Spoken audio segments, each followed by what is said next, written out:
Do you often get confused by the punctuation questions in the ACT's English section or in the digital SAT's reading and writing section?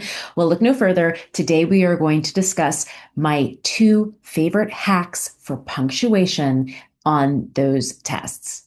My name is Kristina of Ivy Lounge Test Prep. For the last 16 years, I've helped high schoolers all around the globe dramatically raise their SAT and ACT test scores and ultimately land spots at their dream schools. So when I am teaching punctuation to one of my private one-on-one clients, we go through every possible scenario and all the different types of punctuation, like colon, dash, semicolon, period, comma, fanboy, parentheses, all of it, right? And two topics come up the most. And I see a student will usually get the topic right when we do a practice about it.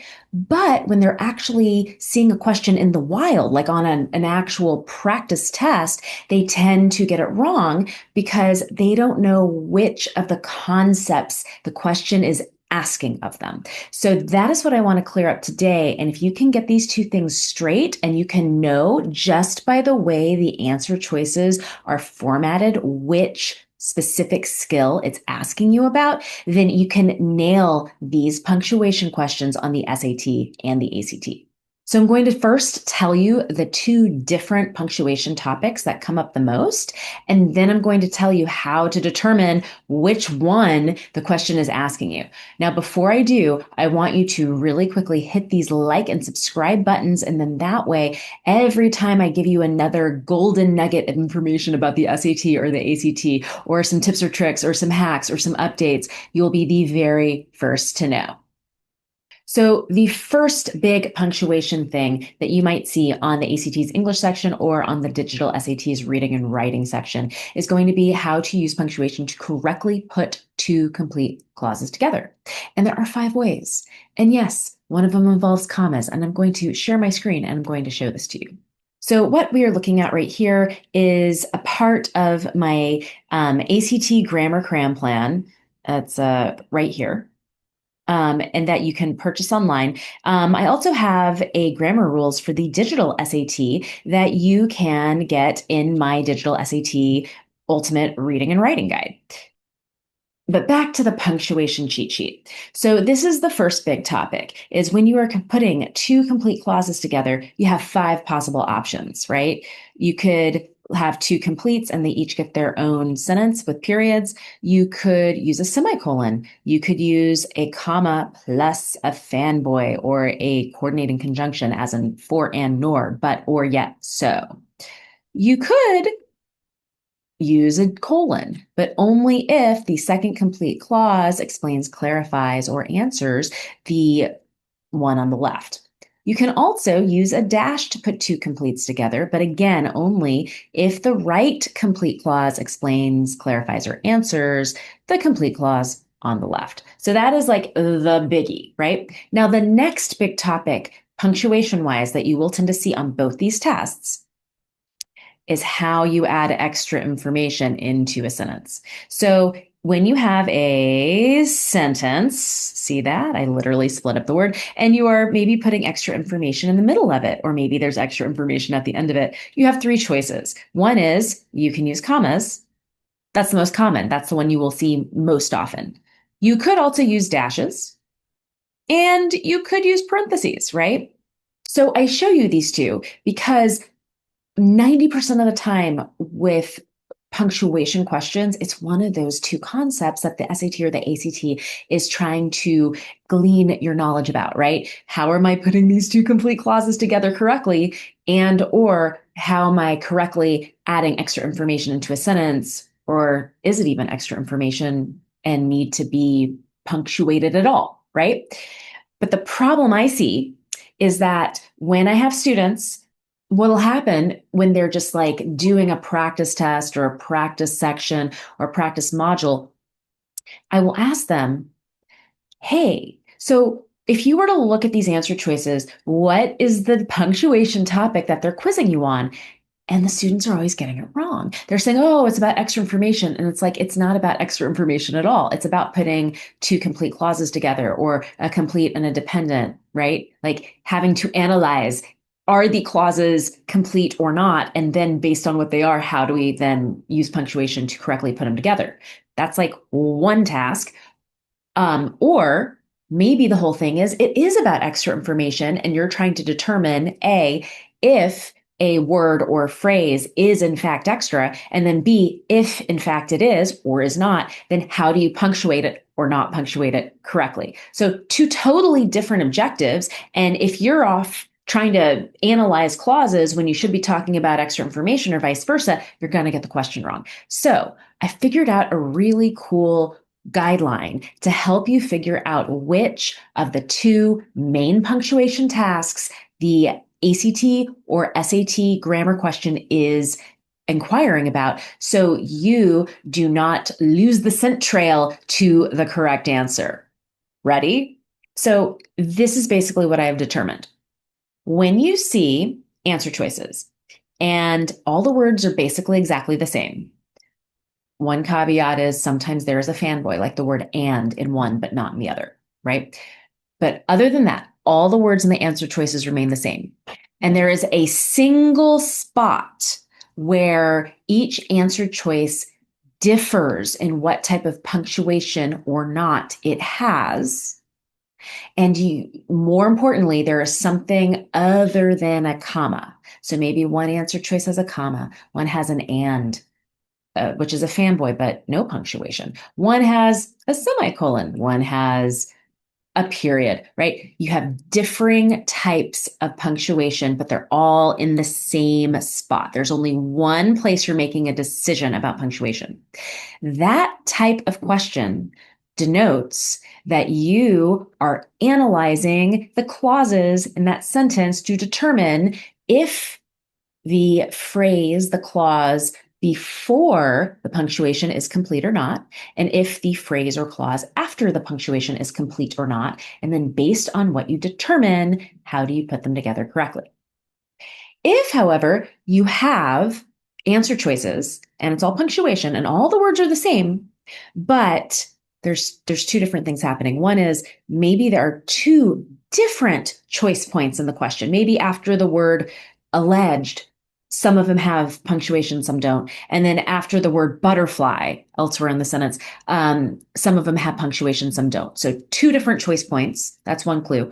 But the other big clue is that the only decisions you're making at each of the places is, should I have a comma or should I not have a comma? So one place you're like, do I have a comma or no comma? And then the other place you're deciding, do I have a comma or do I not have a comma? There's no other type of punctuation. There is just commas or lack of commas. And there's more than one place where you're making a decision. That 95% of the time means you are figuring out if something, a word or a phrase, is in fact extra information. And then if it is, now you're trying to figure out how to punctuate it or not punctuate it correctly. Okay, so here's what I'm going to do. I'm going to show you a few questions, literally just the answer choices of some questions. We have like questions from the ACT, questions from the SAT, and I'm going to show you how I would look at it and determine, are they asking me about like analyzing clauses and I'm putting two completes together maybe, or are they asking me about extra information? And I'm trying to figure out if a phrase is extra or not, and if so, how to punctuate it or not. So I'm going to share my screen with the first one. So this would be an ACT type question. And it says which choice makes the sentence most grammatically acceptable. I'm not even going to the passage. We're just looking at answer choices. Do you notice all the words are the same? We've got author and dramatist for all of them. And there are two different places where there's punctuation. One is after the word author, but before the word and. See, some have no punctuation. One has a comma. And then after the word dramatist, two don't have punctuation. One does, and it's a comma. So there's more than one choice point. There's more than one place where there might be punctuation. That was our clue number one. And it's only ever commas. It's, should I have a comma or not? Should I have a comma or not? So ding, ding, ding. For this one, this is an extra information question that they are asking you about. So don't analyze clauses. What you instead are going to do is determine if the two words between the choice points, so the words and dramatist, you are going to figure out if those two words are extra or not. That is your task in this question. Okay, here's another one. This is from the digital SAT. So it says which choice completes the text so it conforms with the conventions of standard English. Yes, we do have two choice points. Like we have after the word nickname, but before the word however, and then we have after the word however. So on one hand, we're like, maybe they're asking me about extra information. But remember what that second rule was? It's only ever to comma or not to comma. And here, this first choice point right here, I've got commas or semicolon. And then over here, the second choice point, I have nothing, which is a choice, a semicolon or commas. So this one, if I were betting on this without even looking at the text, I would say because we have something other than a comma, they're asking us to analyze the clauses and figure out before the punctuation, do I have a complete or not? After the punctuation, do I have a complete or not? Okay. Here is another. This is an SAT sample question. So look at this one. Biologist Yuri Lee, biologist Yuri Lee, biologist Yuri Lee, biologist Yuri Lee. All the words are the same, but there are two different choice points. So one is right here between the word biologist and Yuri. Notice half have commas, half do not, but there's no other type of punctuation. And then this is the second choice point after the last name Lee. Half have commas and half do not, but there's no other type of punctuation. So what do you think about this one? Yes, that's exactly right. This is asking you about extra information, specifically the words between the choice points. So that's going to be literally the name Yuri Lee. Is the name Yuri Lee extra or not? That is your task in this question. Okay, and here's one final example so you can really get the hang of this, okay? So again, this is an SAT sample question. There's only one choice point. There's only one word, right? So emerged, emerged, emerged, emerged. One has nothing afterwards. One has a fanboy, the word and.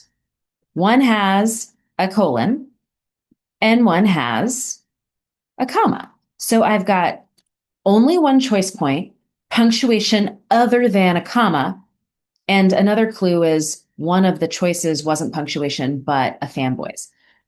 So they're not asking you extra information about this one. They are asking you to analyze clauses. So basically, you would read the text through this word emerged, and you would figure out, is it complete or is it dependent?